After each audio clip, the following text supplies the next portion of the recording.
सबको जय श्री कृष्ण, जय सिया राम। कथा लगभग सब लोगों को पता होगी कि आत्मदेव नाम के ब्राह्मण थे जिनके कोई संतान नहीं थी। तब उनके घर में संत ने एक फल दिया था, जो कि फल उनकी पत्नी ने गौ माता को दे दिया और गौ माता के गर्भ से गोकर्ण जी जन्मे और उनकी पत्नी अपनी सहेली के पुत्र को अपना पुत्र बना करके ले आई, जिसका नाम धुंधुकारी। धुंधुकारी इतना दुष्ट था कि उसने माता पिता की बिल्कुल नाक में दम कर रखा था, सारे उल्टे काम करता था। बंधुओं, एक पाप की लिस्ट है, थोड़ा ध्यान से सुनिएगा। कौन कौन से ऐसे पाप हैं जिनको करने वाला यदि भागवत की कथा नियमित रूप से सुन ले तो श्रीमद् भागवत जी उसको पाप मुक्त कर देती है। अच्छा, एक मेरी बात सुनिएगा, पाप मुक्त होने का मतलब ये नहीं होता कि हमने जो किया उसके जो दोष हैं वो खत्म हो जाएं और हम पवित्र हो जाएं। पाप मुक्त होने का मतलब है जो पाप हुआ है वो दोबारा ना हो, वो दोबारा ना बने, उसको पाप मुक्ति कहते हैं। पूर्व का नष्ट नहीं होगा, वो तो भोगना पड़ेगा आपको, लेकिन दोबारा ऐसा ना हो, इसको पाप मुक्त कहते हैं। अब यहाँ कुछ पाप के नियम पाप बताए हैं, ध्यान से सुनना। कौन कौन से? ये मानवा पाप कृतस्थ सर्वदा सदा दुराचार। एक पाप होता है दुराचरण। दुराचरण मतलब आप दूसरे को पाप करता हुआ देखते हो तो आपके मन में इच्छा होती है मैं भी करके देखूं। किसी को धुआं उड़ाता देखते हैं तो सोचते हैं हम भी करके देखें, बढ़िया आनंद आएगा। किसी को गलत करता देखते हैं तो लगता, ऐसा मन में भाव आता है इसको अच्छा तो लग रहा होगा। ये दुराचरण पाप है। हम दूसरे को देख करके अपने आचरण में लाने का प्रयास करते हैं, वो दुराचरण पाप है। सदा दुराचार रता विमार्ग का। दूसरा पाप क्या है? बोले जिस मार्ग पर जाने से माता पिता गुरु आचार्य सबने मना किया फिर भी उस मार्ग पर चलते हैं। मार्ग मतलब वो क्रिया, वो सोच, वो व्यवहार जिसके लिए सबने रोका है, हम फिर भी जानबूझ के अपने सुख के लिए उसको करते हैं, वो दूसरा पाप है। क्रोधाग्नि दग्धा। तीसरा पाप क्या है? बोले भयंकर क्रोध में रहना। भयंकर क्रोध किसको कहते हैं? सब लोग ध्यान से सुनिए। भयंकर क्रोध किसको कहते हैं? कि इतनी सी बात पर भी इतना चिल्लाना, इतना लड़ना, बर्तन तोड़ रहे हैं, एक दूसरे का मूड पकड़ के मार रहे हैं, गालियां दे रहे हैं, बहुत अपशब्द बोल रहे हैं। एक तो ये भयंकर क्रोधी व्यक्ति में एक तो ये आते हैं। दूसरे कौन आते हैं? जो एक बात को लेके महीनों तक गुस्सा रहते हैं। आज भी गुस्सा है, कल भी गुस्सा है, परसों भी गुस्सा है, 1 महीना 2 महीना 6 महीना तक गुस्सा ही नहीं जा रहा है। अरे क्या बताएं, प्राण निकल गए लेकिन अपना क्रोध नहीं छोड़ा। ये भी भयंकर क्रोधी माने जाते हैं और ऐसे लोगों को भी पापी माना जाता है। संसार में कोई भी ऐसा नहीं है जो कुछ गलत ना करता हो, ये लिख लीजिएगा। सबसे गलतियां होती हैं और क्षमा करना ये आपका स्वभाव होना चाहिए। ठीक है, क्रोध करके हम कई बार सामने वाले को समझाते हैं कि भाई देख हम तुझसे नाराज हो रहे हैं, सुधर जा, लेकिन वो व्यक्ति बार बार क्षमा मांग चुका है, आपके सामने नतमस्तक हो चुका है, उसके बाद भी आप उसको क्षमा नहीं कर रहे हो, ये पाप है। शरण गए प्रभु ताहि ना त्यागा। विश्वद्रोह। गोस्वामी जी कहते हैं कि विश्वद्रोही यदि क्यों ना आ जाए, वो भी राम जी की शरण में जाता है तो राम जी उसको भी क्षमा कर देते हैं। हम आप जैसे कैसे लोग हैं? यहां सास बहू को इसलिए क्षमा नहीं कर रही है क्योंकि बहू ने दाल अच्छे से नहीं बनाई थी, इसलिए क्षमा नहीं। इतनी सी बात पे गुस्सा। पिता पुत्र को इसलिए क्षमा नहीं कर रहा है क्योंकि उसने जितने % बोले थे बेटा लेके नहीं आया, इसलिए क्षमा नहीं कर रहा है। बहन भाई को इसलिए क्षमा नहीं कर रही है क्योंकि उसके मनपसंद कपड़े नहीं दिलाए, इतनी सी बात पे गुस्सा। जीजाजी साले को इसलिए क्षमा नहीं कर रहे हैं कि जीजाजी आए थे तो पैर नहीं छुए, दोनों एक ही छुए, एक छुआ दूसरा नहीं। ऐसे भी जीजा होते हैं संसार में। इतनी छोटी छोटी सी बात पर नाराज होना और उस नाराजगी को बहुत लंबे समय तक रहना, रूठे रहें और महाराज क्रोध में भरे हैं, ऐसे लोग भी पापी माने जाते हैं, उनको भी नरक जाना पड़ता है। इसलिए मृत्यु आवे उससे पहले पहले सबको क्षमा कर दो। जिससे भी जो भी अपराध हुआ है आपकी नजरों में और आप उससे रूठे बैठे हो, आज लिस्ट बनाओ उसकी, कल से ही फोन घुमाओ, अच्छा ठीक है भाई छोड़ो, जो तुमने किया हम क्षमा करते। लेकिन हाँ, सामने वाले ने क्षमा मांगी हो तो ही। सामने वाला अपराध करके, आपके पूरे घर को कलंकित करके, या बहुत बड़ा कुछ गुनाह करके और उसके बाद भी चौड़ा बैठा तो क्षमा मत करो। लेकिन हाँ, सामने वाला एक बार क्षमा मांग चुका है, दीनता में आ चुका है, उसके बाद भी आप क्षमा नहीं करोगे तो आप पापी माने जाओगे। अब कई लोगों के प्रश्न आएंगे, मुझे पता है, महाराज जी क्षमा मांगने के बाद भी गलती करता है, फिर क्या करें? क्षमा मांगने के बाद भी गलती करे तो अगली बार ऐसा कह करके क्षमा करो कि अगर दोबारा किया तो जीवन में बात नहीं करेंगे, और फिर भी गलती करे तो फिर मत करना। आपने अपना कर्तव्य किया, एक बार की क्षमाई पर क्षमा किया। क्रोधाग्नि दग्धा, भयंकर क्रोधी जो है उसको भी पापी माना जाता है। कुटिलश्च कामिनः, कुटिल कौन है? सामने आएंगे तो आप बहुत अच्छे हो, मैं आपका भाई हूं, मैं आपका शुभ चिंतक हूं, और जैसे ही आप चले जाओगे तो आपका काम कैसे बिगड़े उसकी पूरी योजना बनाता है। आप कैसे गिरो, आपका पतन कैसे हो, आपका नाश कैसे हो, आपके सामने आपका शुभ चिंतक बनता है और पीछे से आपकी पूरी योजना बिगाड़ने की करता है। ऐसा व्यक्ति कुटिल है, वो भी पापी है। ये बातें हम इसलिए बताते हैं कि यदि ये लक्षण वाले भी यहां बैठे हैं तो वो संभल जाएं कि नहीं, ऐसा नहीं करना है हमें, ये पाप है। कई लोग ऐसे होते हैं, वो जब मिलते हैं तो बहुत प्रेम से मिलते हैं।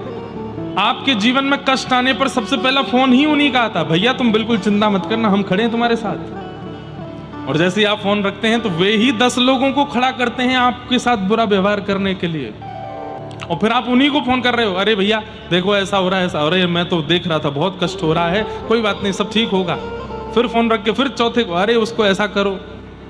ऐसे व्यक्ति कुटिल माने जाते हैं, और वो भी पापी। और अगले पापी बताए कामिनः। अच्छा, एक बात आपको बताऊं, शास्त्रों में ऐसी भावना है कि क्रोधी और कामी ये दोनों व्यक्ति एक ही होते हैं। अगर कोई व्यक्ति भीतर से भयंकर कामी है तो उसका क्रोध बहुत होगा, ये निश्चित है, क्योंकि काम एक ऐसी वस्तु है जिसको व्यक्ति छुपाता है, लेकिन कामी व्यक्ति में क्रोध बहुत आ जाता है, तो क्रोध से पता चल जाता है कि कामी है। इसलिए यदि कोई बहुत क्रोध दिखा रहा है तो इसका मतलब भीतर ही भीतर समझ जाइए इसमें दूसरा वाला दुर्गुण भी है। लेकिन ये जितने भी पाप के स्वरूप हैं, इन सब पाप के स्वरूपों की एक ही दवाई है, क्या? अगर कोई 7 दिन बैठ करके नियमित रूप से कथा सुन ले और जो सुनी हुई बात है उसको जीवन में उतारने लग जाए तो 7 दिन की कथा उसके समस्त कल्मशों को नाश कर देते। सप्ताह यज्ञेन कलौ पुनन्तिते। बोले सत्येन ही ना, जो बिल्कुल सत्य नहीं बोलता, बात बात पर झूठ बोलता है, हर दिन झूठ बोलता है। मैं कथाओं में कहा करता हूं कि लोग काउंटर रखते हैं हाथ में, उसमें जपते रहते हैं राधा राधा राधा राधा राधा राधा। एक काउंटर आज ही खरीदिए, लेकिन उस पर नाम मत जपिएगा। जितने भी पाप हमने बताए ये जब जब आपसे बने उसको दबाइएगा। जब झूठ बोलो तब दबाओ, किसी के साथ बुरा करो तब दबाओ, किसी पे क्रोध करो तब दबाओ। जब किसी पे क्रोध करो तो उसको 10 बार दबाना, 1 2 3 4 5 6 7 8 9 10, और महीने भर तक उसकी गिनती मत देखना। महीने भर तक रोज काउंटर हाथ में रखो, जब भी कुछ गलत करो दबाओ दबाओ दबाओ, और 1 महीना पूर्ण होने के बाद फिर देखना। संख्या देख करके रूह कांप जाएगी आपकी, सपना आने लगेगा कि नरक में मेरे लिए स्थान रखा होगा, इतने पाप मुझसे हो गए। हम मानव बड़े विचित्र हैं, अच्छे कर्मों की गिनती करते हैं, बुरे कर्मों की कोई गिनती नहीं है। इसलिए बुरे कर्मों की सारी जो नोटबुक है वो यमराज रखते हैं हमारी, क्योंकि हम नहीं लिखते। हम क्या लिखेंगे? गंगा जी कितनी बार नहाए, बद्रीनाथ कितनी बार जा चुके हैं, गिरिराज जी की हर महीना परिक्रमा लगाते हैं, राधा रमण राधा वल्लभ बिहारी जी में फूल बंगला बनवाते हैं, इतनी कथा करवा चुके हैं, इतने यज्ञ हुए हैं, शंकर जी पर हर सोमवार अभिषेक करने जाते हैं। ये सारी गिनतियां हमारी रहती हैं, लेकिन बुरे कर्मों की कोई गिनती नहीं है हमारे पास। अपनी पत्नी से लड़ते हैं, बच्चों को गालियां देते हैं, उल्टा सीधा खाते पीते हैं, पड़ोसी से चिढ़ते हैं, बुआ के, चाचा के, ताऊ के बच्चों के साथ गलत व्यवहार करते हैं, माता पिता के साथ दुर्व्यवहार करते हैं, इनकी कोई गिनती हम नहीं करते। हमारे सूरदास इतने बड़े कवि और ठाकुर जी के सामने खड़े होकर क्या कह रहे हैं? नेत्र नहीं है उनके पास। मैं गिरिराज जी की दंडवती परिक्रमा कर रहा था कुछ साल पहले, तो हमारे गिरिराज जी में 3 बाबा हैं। सब लोग इधर देखो, ध्यान से सुनो। वो एक दूसरे का हाथ पकड़ करके 3 परिक्रमा लगाते हैं। 3 परिक्रमा गिरिराज जी की पर डे लगाते हैं। मतलब 24 घंटे में से कम 18 से 20 घंटे केवल परिक्रमा चलती है। 2 घंटे में स्नान करना, सोना, खाना पीना सब कुछ। 24 घंटे हैं, उसमें से 18 से 19 घंटे परिक्रमा और 3-4 घंटे में स्नान करना, सोना, खाना सब कुछ। आज भी जब मैं दंडवती करता था तो पीछे से आ जाते थे और पीछे से मेरे चरण छूते थे। मैंने कि बाबा आप मुंह पे काय को पाप चढ़ाए करो, आप दिन भर में 3 परिक्रमा करते हैं, मतलब महीने की 90 परिक्रमा होती हैं आपकी गिरिराज जी की। आप चलते फिरते साक्षात गिरिराज जी हो, मेरे पाम काय कुछ हुए करो। तो नेत्र में आंसू भर लाते और बोलते, बंगाली थे ना, तो कहते तुम ही ब्रजवासी, तुम ब्रजवासी हो, हम पर देह हमारा ब्रज का नहीं है और तुम्हारा तो जन्म ही यही हुआ है। तुम नित्य परिकर हो ठाकुर जी के। व्रज में जो भी जन्म लेता है वो ठाकुर जी का ही सखा है, ठाकुर जी का। यत्र प्रविष्टो सकलोपि जंतु आनंद सच्चित घनताम उपैति। व्रज 84 कोष के भीतर जिसका जन्म हो जाता है वो सच्चिदानंद भगवान का ही स्वरूप है। इसलिए हम तुमको प्रणाम करते हैं। बताओ इतनी बड़ी सेवा करने वाले में कितनी दीनता। हम यहाँ महीना में 1 परिक्रमा लगा जाते हैं तो सबको बताते घूमते हैं, हर महीने गिरिराज जी जाता हूँ। धूप हो, ताप हो, बारिश हो, बादल हो, आंधी हो, तूफान हो, घर में कोई घटना हो, शादी हो, मैं गिरिराज जी नहीं छोड़ता महाराज जी, हर महीने जाता हूँ। 1 परिक्रमा का अभिमान आ जाता है। वो 3-3 परिक्रमा पर डे लगाने वाले क्या कह रहे हैं, हम ब्रजवासी नहीं, तुम ब्रजवासी, इसलिए तुम्हारी चरण रज अपने माथे से लगाते। ये दीनता। एक बात याद रखिएगा कि आप कथा सुनने लगे हैं, तिलक लगाने लगे हैं, मां नाम करने लगे हैं, सत्संग करने लगे हैं, ठाकुर जी की घर में सेवा करने लगे हैं और दीन नहीं बन पाए हैं, तो केवल कोरा नाटक कर रहे हो, आडंबर कर रहे हो। और या फिर ऐसा कह लो ठाकुर जी स्वीकार नहीं कर रहे हैं तुमको, क्योंकि वे स्वीकार करेंगे तो झुक जाओगे, दीन हो जाओगे। सब महान है, मैं अति दीन हूं, ऐसी भावना चित्त में आने लगेगी। कभी कभी हमको कथा करने से भी डर लगता है, क्योंकि कथा कराने वाले आयोजक में भी कई बार अभिमान आ जाता है। इतनी बड़ी कथा मैंने कराई, इतने लोगों को ज्ञान मैंने दिलवाया, इसलिए मैं बोलता रहता हूं, उसका भी अभिमान मत करना। मान नहीं, दीनता। तो कई लोग बोलते हैं महाराज जी चकानैन सुनाओ, कई लोग बोलते हैं राधा गोरी गोरी सुनाओ, कई बोलते हैं ये सुनाओ, ये सब मिठाई है। मिठाई खाने का अधिकार तभी मिलेगा जब खूब करेला खाया होगा। मिठाई खाने का अधिकार तभी मिलेगा जब शरीर में शुगर लेवल नॉर्मल होगा, और उसके लिए ज्ञान रूपी करेला आपको खाने पड़ेंगे। इसलिए हम कथा में पहले ऐसी योजनाएं, ऐसी भावनाएं, ऐसी सब चीजें सिखाते हैं कि आप मन बुद्धि चित्त से ऊपर उठ जाओ, तब गाओ जगन्नाथ चकानैन, तब गाओ राधा गोरी गोरी, तब गाओ ऐसो चटक मटक सो ठाकुर। नृत्य करने की स्थिति, कीर्तन करने की स्थिति तब आवेगी। कीर्तन जहां पर ठाकुर जी की कीर्ति गाते गाते हम तन से ऊपर उठ जाएं, वो कीर्तन है। इसलिए ये कथाएं ध्यान से सुना कीजिए, ये समझना बहुत जरूरी है। माता पिता से द्रोह करने वाला बालक, उसको भी नरक जाना पड़ता है। कई मेरे पास पत्र आते हैं, हमारी माता जी ऐसा व्यवहार करती हैं हमारे साथ, हमारे पिताजी ऐसा व्यवहार करते हैं। अब कहां तक कहें हम आजकल युवा बहुत कथा सुनने लगे हैं। ऐसे ऐसे युवाओं के पत्र आए हैं कि आप यदि पढ़ लेंगे तो आपकी रूह कांप जाएगी। एक बालक कानपुर का, वो छुप छुप के मेरी कथा सुनने आता है। एक दिन मैं कहीं से जा रहा था तो बहुत रोया। मैंने उसको एकांत में बुला के पूछा क्या बात है। बड़ी मुश्किल से 10 मिनट पानी वानी पी के तब उसने बताया कि महाराज जी मैं पढ़ने में बहुत अच्छा हूँ, सब कुछ बहुत अच्छा है। मैंने पिताजी को बोल भी दिया कि मैं जॉब करूंगा, आप जैसा कहोगे वैसा रहूंगा, मुझे महीने में 1 कथा सुनने जाने दिया करो। इस बात से वो इतने नाराज हो गए, मेरी उनसे थोड़ी लड़ाई हुई, कथा में जाने दिया करो, नहीं माने। तो मैंने कहा अब क्या हुआ। बोले कल रात में सो रहा था तो मेरा उन्होंने तकिए से मुख दबा दिया। मैंने कहा ये पिता नहीं कर सकते। वो कसम खा के बोला, बोले मेरे पिताजी ने ऐसा किया, मैं क्या करूं। हमने उसको एक ही बात समझाई। मैंने कहा भैया देखो, वैसे तो ऐसा पिता कर नहीं सकते, लेकिन श्रीमद् भागवत जी प्रमाण देती हैं जब हिरण्यकश्यप अपने पुत्र प्रहलाद को मारने की पूरी योजना बना सकता है, तो आज के माता पिता तो कलयुगी हैं, वो भी कर सकते हैं। लेकिन श्रीमद् भागवत जी इस बात का भी प्रमाण देती हैं कि प्रहलाद जी ने अपने पिता का त्याग नहीं किया। इसलिए बेटा, वो भले ही तुम्हारे पिता तुम्हारे संग ऐसा व्यवहार, तुम त्यागो मत उनको। ठाकुर जी से प्रार्थना करो, नाथ इनका मंगल करो, इनकी बुद्धि सुधारो, इनका मन सुधारो। कोई बालक आकर के बताते हैं, बोले जब से हम कथा में आने लगे हमारे पिताजी जिद में आकर के घर में मदिरा पान करते हैं कि तू जा कथा में, हम तो घर को नरक बनाएंगे। ऐसी भी क्या जिद है? ऐसे भी माता पिता होते हैं। तो कई बार हमें लगता है बालकों को कम समझाना है, बड़ों को ज्यादा समझाना है आजकल तो। लेकिन फिर भी माता पिता चाहे जैसे हों, उनका त्याग या उनके साथ दुर्व्यवहार नहीं करना है। भागवत जी की आज्ञा, पितृमातृ दोष का।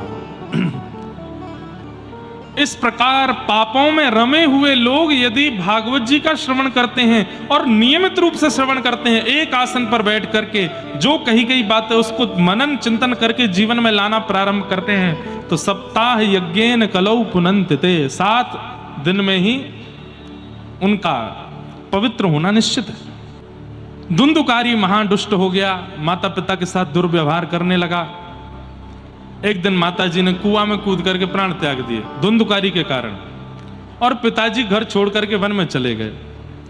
तब वहां पर गोकर्ण जी ने उनको ज्ञान उपदेश किया। ये 2 श्लोक समझने हैं आपको, कैसे भी समझने हैं, ध्यान से सुनिएगा। घर से परेशान, पुत्र से परेशान आत्मदेव जी वन में बैठे हैं, और तब गोकर्ण जी महाराज उनको ज्ञान उपदेश करते हैं। क्या कह रहे हैं? देहे स्थिमां रुधिरे भिमतिम त्यजत्वम।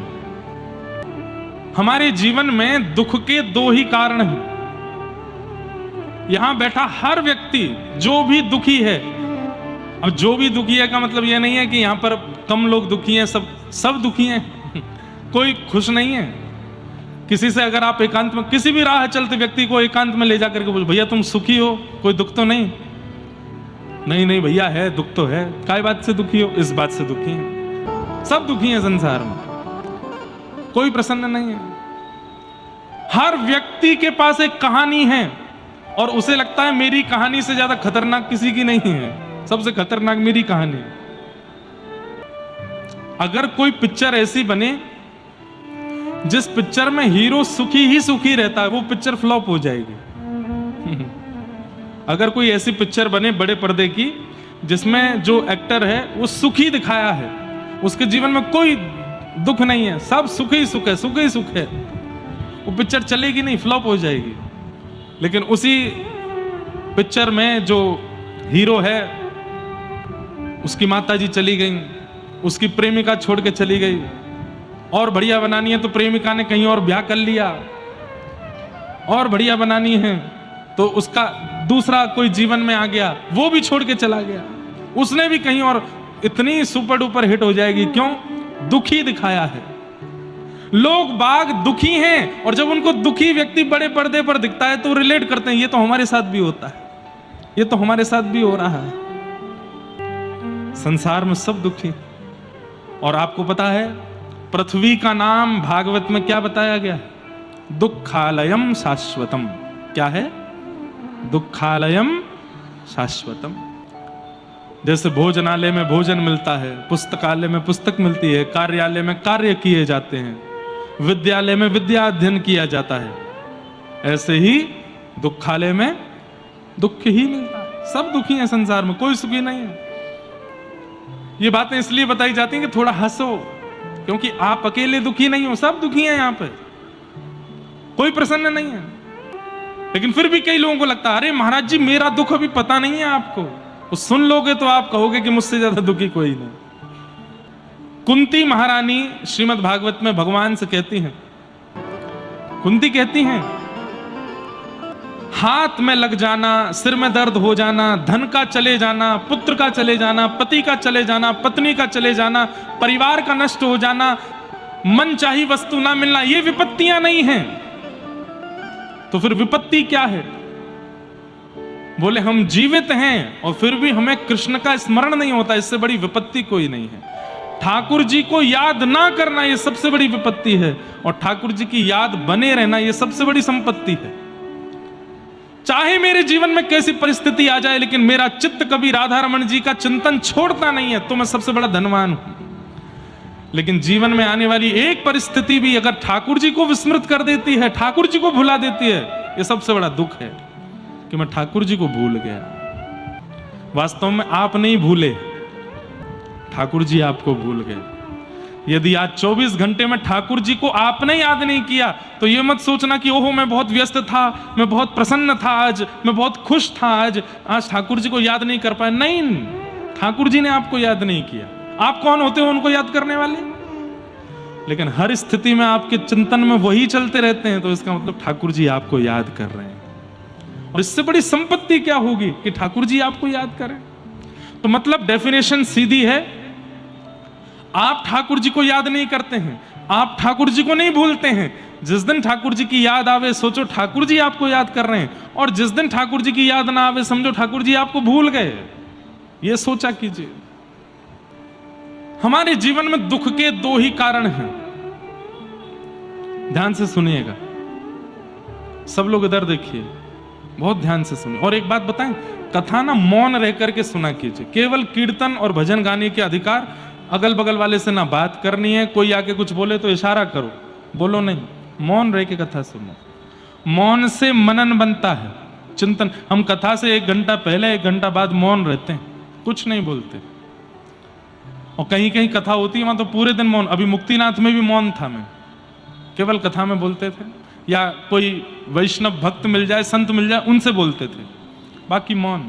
मौन से बहुत विचार शुद्ध होते हैं, इसलिए मौन रह के कथा सुनो और ध्यान से सुनो। हमारे जीवन में दुख के 2 ही कारण हैं, पहला अहमता और दूसरा ममता। अहमता किसमें होती है, या अहमता का मतलब क्या होता है? मैं कुछ हूं, ये मानना, ये अहमत्व है। मैं आगरा का बहुत बड़ा सेठ हूं, मेरा इतने करोड़ का टर्नओवर है, मेरी पत्नी इतनी अच्छी है, मेरे बच्चे इतने अच्छे हैं, मेरा इतना बड़ा घर है, मैं बहुत बुद्धिमान हूं। अपने लिए बार बार सोचना कि मैं कुछ हूं, यह अहमत्व है। मैं कुछ भी नहीं हूं, सदा यही सोचो। अहमत्व कष्ट का पहला कारण, और कष्ट का दूसरा कारण क्या है? ममत्व। मेरी बेटी, मेरा बेटा, मेरा घर, मेरी मकान, मेरी गाड़ी, मेरा ये, मेरा वो। अहमत्व खुद पर होता है और ममत्व अपनों पर होता है, और ये 2 ही दुख के कारण है। तीसरा दुख का कारण हो नहीं सकता। वो व्यक्ति सदा सुखी जिसमें ना तो अहमत्व है और ना ममत्व है। एक दिन करके देख लो, एक दिन के लिए अहमत्व और ममत्व दोनों से ऊपर उठ जाइए। अहमत्व मतलब अपने आप को कुछ मत मानना, और ममत्व मतलब अपना कुछ मत मानना। उस दिन आप सबसे ज्यादा सुखी रहोगे, सबसे ज्यादा प्रसन्न रहोगे, आपसे ज्यादा खुश कोई नहीं होगा। और वही बात यहां पर गोकर्ण जी समझा रहे हैं। देहे स्थिमाम सरुधिरे भिमतिम त्यजत्वम। पिताजी, दुख का पहला कारण अहमत्व। अपने देह में, ये देह काय का बना है? मांस, रक्त, रुधिर, नस और ये त्वचा, इसका बना हुआ ये देह है। इसमें कोई ममता मत करो। अपने ऊपर अभिमान करने का अधिकार आपको तभी है कि ये देह आपकी मानता हो। आज अपने देह को बोल के देखिए, ए भाई, तू 28 साल का हो गया, तूने जब कहा तेरे को पेठा खिलाया, गुलाब जामुन खिलाया, झालमुड़ी खिलाई, और बताओ क्या खिलाया? छोले भटूरे खिलाए, और क्या खिलाया? छोले कुलचे खिलाए। मथुरा में क्या मिलता है? कचौड़ी खिलाई, और बेड़ई खिलाई, आलू की सब्जी खिलाई। तेरे को इतना कुछ खिलाया, तूने जो ब्रांड के कपड़े बोले वो तेरे को पहनाए, तूने जो ब्रांड के शूज बोले वो तेरे को पहनाए, तैने जैसी घड़ी बोली वो पहनाए, कान में कुंडल, नाक में क्या पहनते हैं वो नथनी, गले में हार। मतलब अपने देह से बात करना एक बार, जैसा तूने चाहा, बल्कि तेरी उम्मीदों से ज्यादा तुझको मैंने दिया। 28 साल हो गए, आज मेरी बात मानेगा क्या? चल अब तू पतला होना शुरू हो जा, मेरी बात मान ले। तेरी हमने 28 साल मानी, तू एक बार नहीं मानेगा मेरी? चल अब एक काम कर। बोले क्या? बाल सफेद नहीं होने चाहिए, एक भी बाल सफेद मत करियो, मानेगा? अच्छा चल एक बात मान ले, बोले क्या, ये मुख पर झुर्रियां नहीं आनी चाहिए, मैं भले ही 40 का हो जाऊंगा फिर 50 का होऊंगा, बूढ़ा नहीं होना। देख तेरे मैंने कितना माना ना तुझको, तू मानेगा ना मेरी बात, शरीर मानेगा आपकी। तो फिर शरीर पर अभिमान कैसा जो आपके ही कंट्रोल में नहीं है, जो आपके ही वश में नहीं है। मोटिवेशन के लिए जाते हैं लोग, मेडिटेशन के लिए जाते हैं लोग, बड़े बड़े कैंप शिविरों में जाते हैं, क्यों? अपने मन को समझाने के लिए, अपनी बुद्धि को अपने कंट्रोल में करने के लिए, लेकिन फिर भी वश में नहीं रहता। जो आपके वश में नहीं है उस पर कभी अभिमान होगा आपको? कभी नहीं हो सकता। घर में लोग पेट रखते हैं, बिल्ली रखते हैं, कई लोग कुत्ता भी रखते हैं, वैसे मनाही है शास्त्रों में नहीं रखना चाहिए, लेकिन फिर भी रखते हैं। उसको आप घर में तभी रखोगे जब वो आपकी माने। ए चलो खड़े होके दिखाओ, वो खड़ा हो जाए। ए चलो बैठ जाओ, चलो चलो चलो अपने कमरे में जाओ। लेकिन वो आपकी मानता ही नहीं है। घर पे आने वाले हर अतिथि को खा जाता है, आपके रसोई में जाके सब फैला जाता है, आपकी एक नहीं सुनता। क्या करोगे? उसको निकाल दोगे घर से। लेकिन ऐसे ही एक पेट को हमने रखा है जो हमारी बिल्कुल नहीं मानता।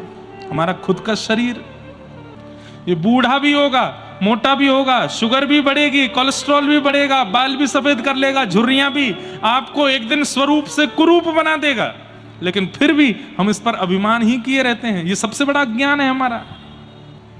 जिस दिन आपने समझ लिया ये बात कि ये अपनी करने वाला है, मेरी बिल्कुल सुनने वाला नहीं है, तो मैं इस पर अभिमान क्यों करूं? आपसे बड़ा सुखी कोई नहीं होगा। अहमत्व दुख का पहला कारण।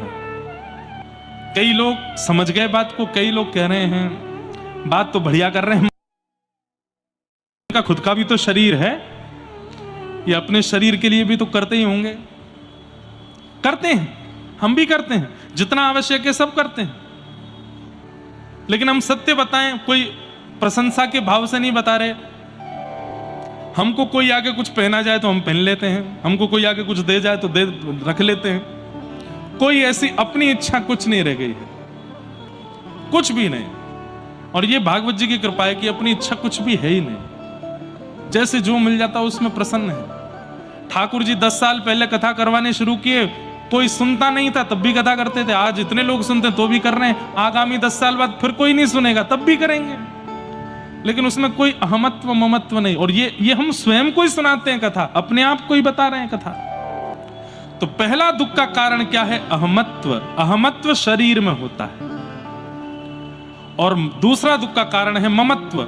इस शरीर के जितनी संबंध हैं उन सब में ममत्व होता है। पत्नी में, बच्चों में, गाड़ी में, घोड़े में, घर में, दरबार में, धन में, धान्य में, सब चीजों में। जब अपना ही शरीर हमारा नहीं है तो फिर ये अपने जो बोलने वाले लोग हैं ये अपने कैसे हो सकते हैं?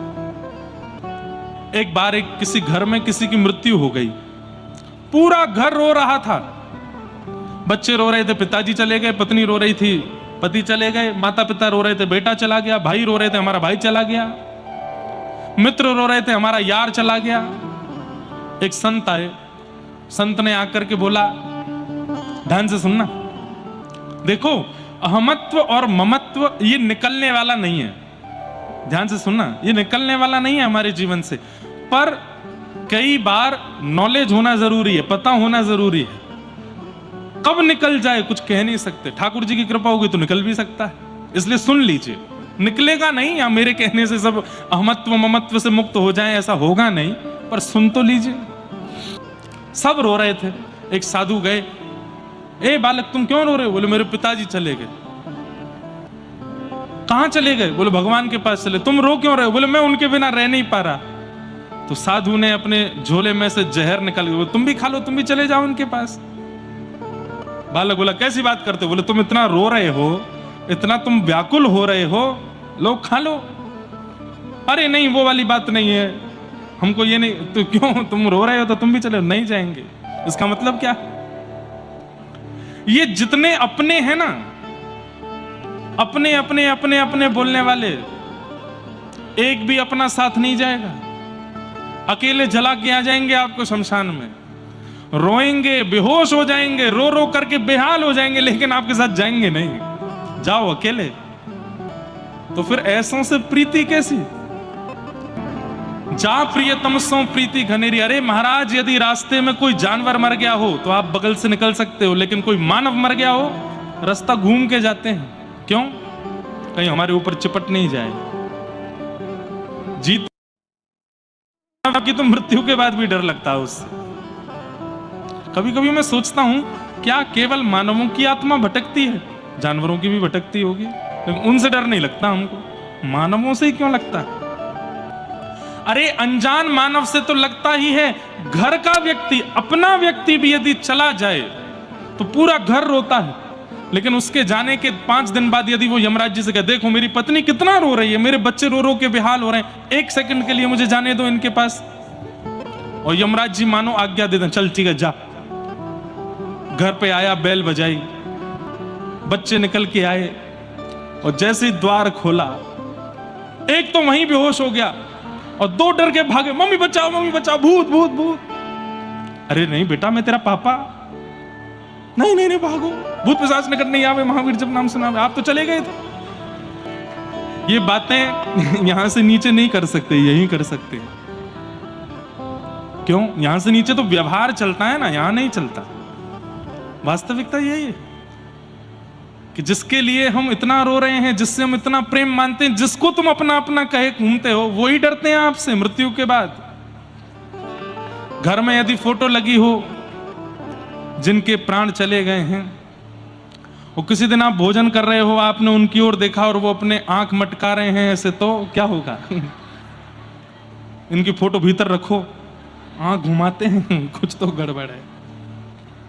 कैसे अपने सारे अपने, एक बहुत सुंदर एक श्लोक है, आपने जिनको भी अपना माना, एक भी आपके साथ नहीं जाएगा। प्रमाण के रूप में सुनिए, धनानि भूमौ, सब लोग ध्यान से सुनो, धन जहां रखा है वहीं रखा रहेगा। आपने इतना खून पसीना मेहनत करके धन कमाया, अपने पैर घिस दिए, अपने बाल सफेद कर दिए, पसीना पसीना हो गए, तब जाकर के इतना धन कमाया। वो धन आप पर इतनी भी संवेदना नहीं करता कि आप जब प्राण त्यागो तो यूं कहे, अरे स्वामी तुमने मुझे कमाया, अपने संग ले चलो। नहीं जाएगा, जहां है वहीं रखा रहेगा।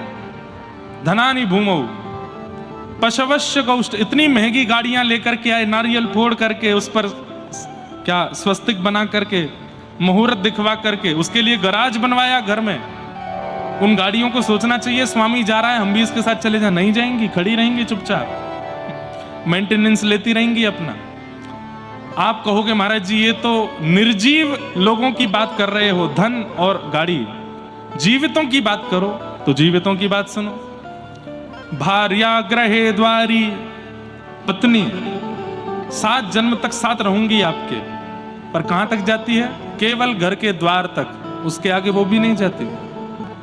भार्या ग्रहे द्वार जन श्मशाने, आपको अपना कहने वाले आपके भाई मित्र बंधु सखा चाचा ताऊ जितने भी हैं, वो भी केवल शमशान तक जाएंगे। आप कहोगे महाराज जी ये सब लोग तो संसार में आकर के मेरे बने, पर ये देह तो मां के गर्भ में भी मेरे साथ था, ये तो मेरे साथ आगे जाएगा ना। तो देहश्चितायाम, देह भी केवल चिता तक जाएगा। अग्नि लगाते ही जल करके यहीं भस्म हो जाएगा, कहीं नहीं जाएगा, देह यहीं रहेगा पृथ्वी पर। तो आपके साथ गया कौन? जीवन में जितना हरि नाम गाया, राधा नाम गाया, कृष्ण नाम गाया, गोपाल नाम गाया, भगवान नाम गाया, वो नाम प्रकट होकर के आपके साथ आगे की यात्रा पर जाएगा। धर्मानुगो गच्छति जीव एक, आपके द्वारा किया गया भगवद स्मरण, आपकी चिता में अग्नि लगने के बाद आपने जितने कर्म किए हैं अच्छे, जितने भी भगवान नाम गाए हैं, वो सब नाम रूप ही प्रकट हो जाएंगे और वो आपकी आगे की यात्रा पर साथ जाते हैं। सीधी बात, अंत में साथ क्या जाता है? हमारे कर्म जाते हैं। बुरे किए होंगे तो बुरे जाएंगे, अच्छे किए होंगे तो अच्छे जाएंगे। पर अच्छे बुरे कर्मों से भी ऊपर उठ करके बात है, इधर देखो, यहां देखो, यहां देखो, यहां देखो। तो ये 2 चीजें जिनके जीवन में वो महादुखी हैं, अहमता और ममता। अब बात आए अगर हम सार्वजनिक रूप से करें तो हम लोगों जितने भी यहां बैठे हैं, हम सब में अहमता ममता है। बस किसी में बहुत ज्यादा है, किसी में थोड़ी कम है, और जिसमें कम है वो थोड़ा सा जो है ठीक है, और जिसमें बहुत ज्यादा वो नेक में दुखी हो जाता है। इसी बात से दुखी हैं। किस बात से? हम सोफे पर नहीं बैठे हैं और नीचे बैठ के कथा सुन रहे हैं, इसी बात से दुखी हैं। किस बात से दुखी हैं? वो हमारा पड़ोसी वो कूलर के आगे बैठा है, हम यहां बैठे हैं, इसी बात से दुखी हैं। तो दुख का कारण अहमता। अब यहां पर भी तो अहमत्व ही है कि मैं सोफे पर बैठूं। सोफे पर बैठने की इच्छा आत्मा की नहीं है, देह की। शरीर अभिमानी है, इसीलिए तो उसको सोफा चाहिए, इसीलिए उसको कूलर चाहिए, इसीलिए उसको ऐसा चाहिए वैसा चाहिए। तो पूर्ण रूपेण खत्म तो नहीं हो सकते, लेकिन मंद तो कर सकते हैं, थोड़े इनको सूक्ष्म तो कर सकते हैं। तो अहमत्व और ममत्व, इन दोनों के विषय में कैसे घटें अहमत्व और ममत्व? तो गिनती कीजिएगा कितने कितने कारण बताए हैं अहमत्व और ममत्व को विश्राम देने के। अहमत्व और ममत्व इन दोनों की स्थिति घटेगी कैसे?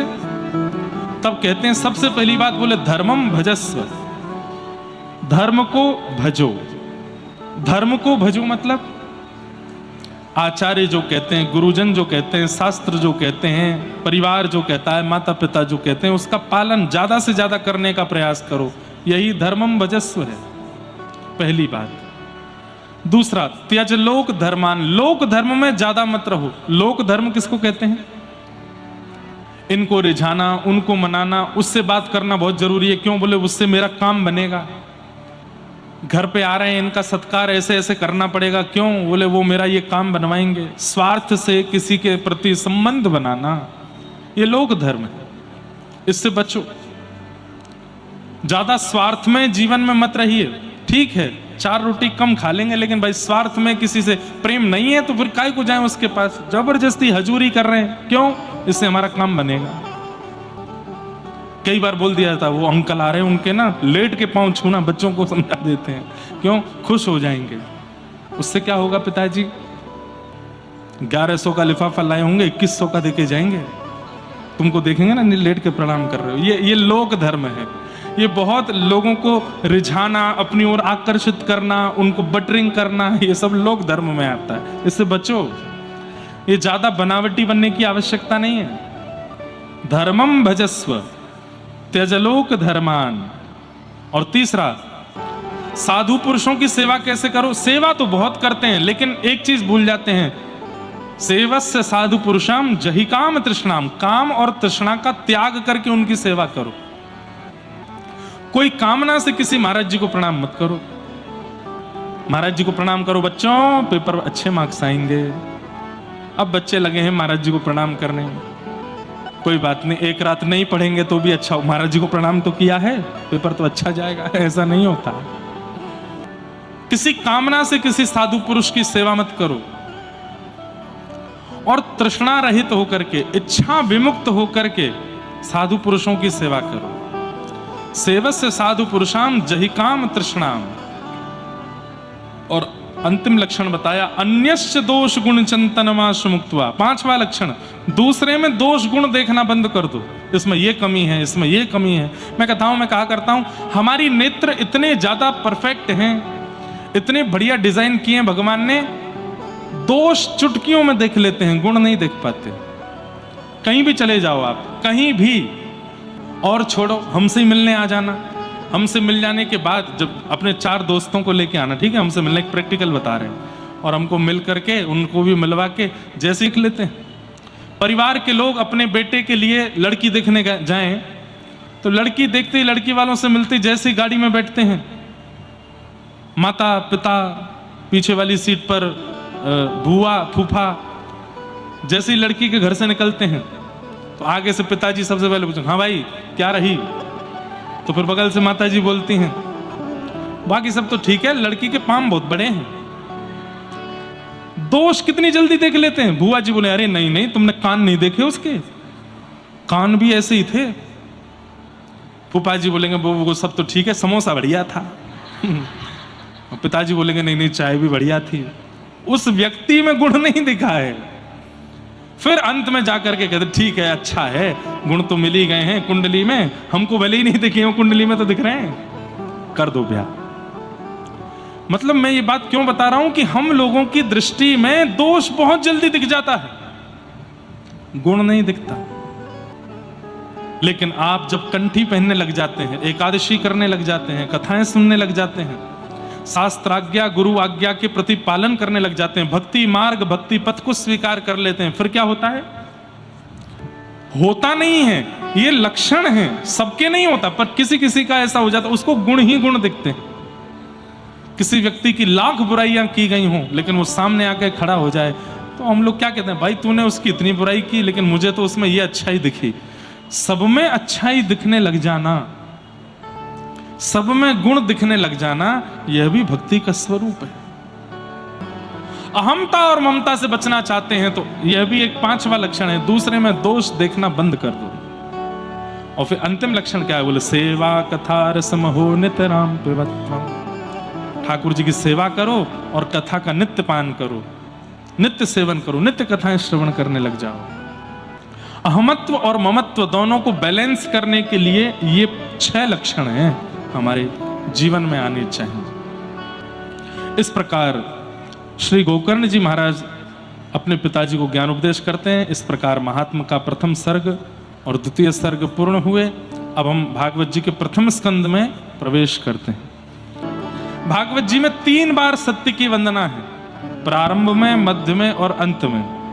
प्रारंभ में सत्यम परम धीमहि, मध्य में सत्यात्मकम त्वाम शरणम प्रपन्नाः, और अंत में भी सत्यम परम धीमहि। 3 बार सत्य को वंदन किया गया है। सत्य कौन है? जिसका कभी अंत ना होता हो उसको सत्य कहते हैं। जो हमेशा अपनी सत्ता में रहता है उसको सत्य कहते हैं। ना मैं सत्य हूं, ना आप सत्य हो, ना ये पंडाल सत्य है, ना ये संसार सत्य है, ना दिखने वाली कोई भी वस्तु सत्य नहीं है। ठाकुर जी सत्य हमेशा थे, हमेशा हैं, हमेशा रहेंगे, वही सत्य है। पर यहां सत्य के साथ एक उपसर्ग लगाया गया, क्या? परम सत्य। तो परम सत्य क्या है? तो आचार्य चरण कहते हैं कि ठाकुर जी सत्य हैं और भगवान का नाम परम सत्य है। नाम परम सत्य है। नाम परम सत्य क्यों है? भगवान बाद में आते हैं, नाम पहले आ जाता है। कल की अवतार अभी तक हुआ नहीं, लेकिन नाम पहले ही आ गया है। ऐसे ही कृष्णा अवतार जब हुआ तब हुआ, उससे पहले घोषणा पूरे विश्व में हो चुकी थी कि भगवान का द्वापर में अवतार होने वाला है। बोले कौन सा? कृष्णा अवतार। त्रेता में राम अवतार होगा बाद में, लेकिन पहले ही घोषणा हो चुकी है। कौन? रामावतार। नाम ठाकुर जी से भी ज्यादा बलवान है।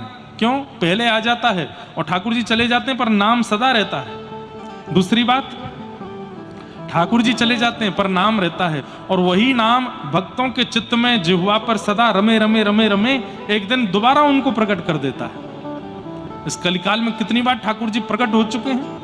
मीराबाई के लिए प्रकट हुए, सक्कूबाई के लिए प्रकट हुए, कबीरदास के लिए प्रकट हुए, सहजोबाई के लिए प्रकट हुए। कितनी बार ठाकुर जी प्रकट हो चुके हैं। नरसिंह मेहता के लिए प्रकट हुए। एक बहुत सुंदर प्रसंग नरसिंह मेहता का याद आया, सुनाऊं? नरसिंह मेहता का नाम सुना? नरसिंह मेहता गाते हैं, रास का पद गा रहे हैं। स्वयं महादेव लेकर के गए हैं नरसिंह मेहता को रास के अंदर। कैसे? नरसिंह मेहता जी का जब जन्म हुआ तो बोलते नहीं थे, बोलते नहीं थे। इनके माता पिता छोटी अवस्था में ही चले गए, अपनी दादी के साथ रहते थे। और नरसिंह मेहता के एक बड़े भैया थे जो इनसे इतने बड़े थे कि उनका ब्याह भी हो चुका था। भैया तो अच्छे थे, लेकिन भाभी को नरसिंह बिल्कुल भाते नहीं थे। बोले सास ससुर चले गए, मेरे पास इसको छोड़ के चले गए, देवर नरसिंह मेहता। तो इनकी दादी जो थी, जूनागढ़ में जितने भी संत आते थे सबके पास नरसिंह मेहता को ले जाके प्रणाम करवाती और सबसे एक ही आशीर्वाद दिलवाती, ऐसा आशीर्वाद दो। ये बोलने लगे, क्यों? बोले मेरे प्राण चले जाएंगे तो कम से कम बोल करके अपना जीवन तो चला लेगा, इसकी भाभी तो इसका ध्यान रखेगी नहीं। कहते हैं सब संतों को प्रणाम करते करते करते करते एक दिन देखा कि जंगल में जूनागढ़ में एक जटाजूटधारी त्रिशूलधारी एक महात्मा बैठे। वो महात्मा नहीं थे, महादेव ही थे। और दादी लेके गई नरसिंह मेहता जी को, बेटा प्रणाम करो, प्रणाम कर, महाराज जी को प्रणाम कर। जैसे नरसिंह मेहता अब इतने ट्रेंड हो चुके थे, 5 वर्ष के नरसिंह मेहता खूब लंबी दंडौत करते। और छोटा 5 वर्ष का बालक दंडौत करता है ना, अच्छे अच्छे महात्माओं का हृदय पिघल जाता है। अरे अरे बालक बस बस बस। महादेव को प्रणाम किया तो महादेव तो अरे अरे अरे बस बस बस बस।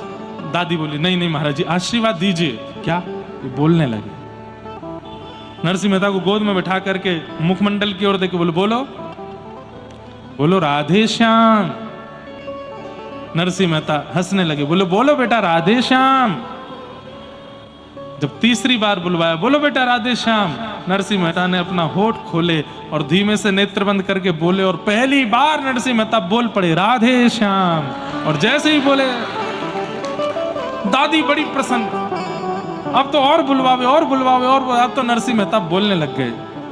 महादेव की बड़ी कृपा। इसलिए मैं कहा करता हूं, महादेव को भजते भजते भजते भजते भजते भजते भजते कब कब में आप वृंदावन पहुंच गए, श्री जी और ठाकुर जी के होने लग गए, समझ जाओ महादेव ने कृपा की है आपके ऊपर। महादेव जब अति प्रसन्न होते हैं, महादेव जब अति कृपा करते हैं, महादेव किसी पर रीझ जाते हैं तो कृपा के रूप में, प्रसाद के रूप में वृंदावन देते हैं, श्री युगल की भक्ति देते हैं, प्रिया प्रियतम का प्रेम देते हैं। कई लोग बड़े चिंतित हो जाते हैं, मैंने जीवन भर महादेव की आराधना की, अचानक से किशोरी जी क्यों प्रिय लगने लगी, अचानक से वृंदावन क्यों प्रिय लगने लगे। भयभीत मत हो, महादेव कृपा करते हैं तो अपने आराध्य को प्रदान करते हैं।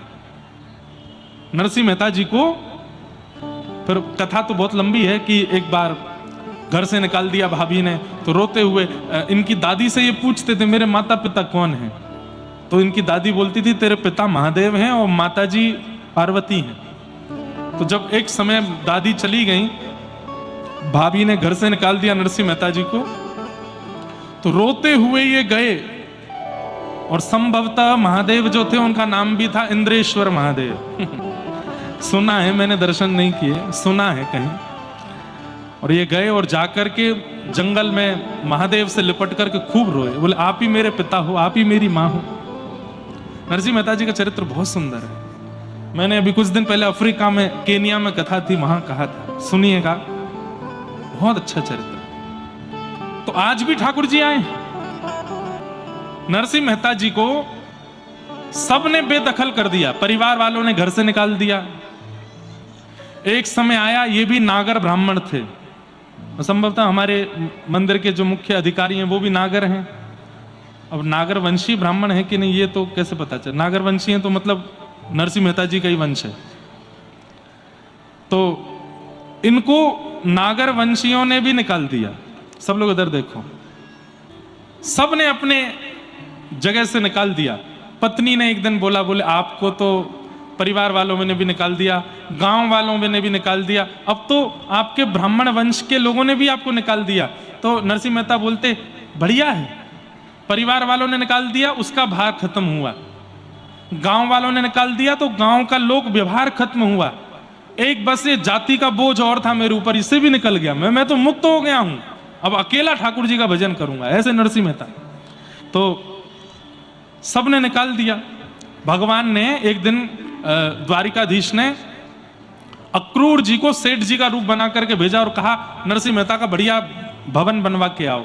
तो एक साहूकार दानी सेठ बन करके श्री अक्रूर जी महाराज आए और वहां ढूंढने लगे किसको दान करें, किसको दान करें। नरसिंह मेहता के पास गए, बोले हम दान करना चाहते हैं। तो नरसिंह मेहता बोले हमें कुछ नहीं चाहिए, बोले कुछ तो ले लीजिए। तो नरसिंह मेहता बोले द्वारिका जाने आने वाले संतों के लिए कोई निवास की व्यवस्था नहीं है जूनागढ़ में, आप चाहो तो एक संत निवास बनवा दो। कहा था संत निवास, अक्रूर जी ने महल बना के दिया। बोले इसमें एक कमरा में आप रहिए पत्नी के साथ, बाकी के सारे कमरे संतों के लिए रख देना। कहते हैं 16-17 सूरदास रहते थे बिना आंख वाले नरसिंह मेहता जी के साथ में, उनको अपने घर में ही रखते थे। तो एक बार की बात, नरसिंह मेहता जी के बड़े भैया वो इनके पास आए और आकर के बोले अब तो तुम्हारा अच्छा, आए क्यों थे, क्योंकि पता चला नरसिंह मेहता का बहुत बड़ा घर बन गया है। अच्छे संपत्ति घर बन जाता है ना तो रूठे हुए भी मान जाते हैं, सब लौट लौट के आते हैं। तो आए, आकर के बोले नरसिंह कल पिताजी का श्राद्ध है, घर आ जाना। नरसिंह जी बोले हाँ भैया जरूर आऊंगा। हाँ वैसे तो हम दोनों की बातचीत नहीं होती, लेकिन पिता का श्राद्ध तो एक साथ करेंगे। हाँ हाँ भैया मैं आ जाऊंगा। नरसिंह मेहता जी को अच्छा लगा कि परिवार के लोग दोबारा बुला रहे हैं। लेकिन नरसिंह जी बोले भैया श्राद्ध का समय क्या है? बोले सुबह सुबह आ जाना, श्राद्ध होगा फिर ब्राह्मण भोज होगा। तो तो नरसिंह मेहता बोले भैया एक दिक्कत है। बोले क्या? मैंने इतनी सेवा अपनी विस्तार कर ली है, सुबह उठ के मुझे सेवा पूजा करने में बहुत समय लग जाता है, तो मैं दोपहर से पहले तो नहीं आ पाऊंगा। ठाकुर जी की सेवा करूंगा, भोग बनाऊंगा, फिर मेरे यहाँ ये 16 सूरदास रहते हैं, इनको पवाऊंगा। सब लोग इधर देखना, ध्यान से सुनना। तो भैया को गुस्सा आ गया। बोले पिताजी का श्राद्ध तेरे लिए मायने नहीं रखता, ये तालकूटा, उनको तालकूटा बोलते थे, मंजीरा बजा के कीर्तन करते हैं ना, ये ताल कूटेगा पूरे दिन बैठ करके, हरी हरी हरी हरी गाता रहता है। क्या कर दिया उस हरी ने? अरे पिताजी का श्राद्ध है, इतनी तो शर्म कर, कल मत करियो भजन, कल मत करियो सेवा। नरसिंह मेहता बोले भैया आप लोग तो कभी भी मुझे अपना लेते हो, छोड़ देते हो, लेकिन ये हरि ही हैं जो सदा मेरे संग रहते हैं, इनको कैसे छोड़ूंगा? ये हरि ही हैं, मुझे कभी छोड़ के नहीं जाते। मैं जिस दिन खाक था उस तब भी मेरे पास थे, आज महल बना दिया तो भी मेरे पास है, इनको कैसे छोड़ूं?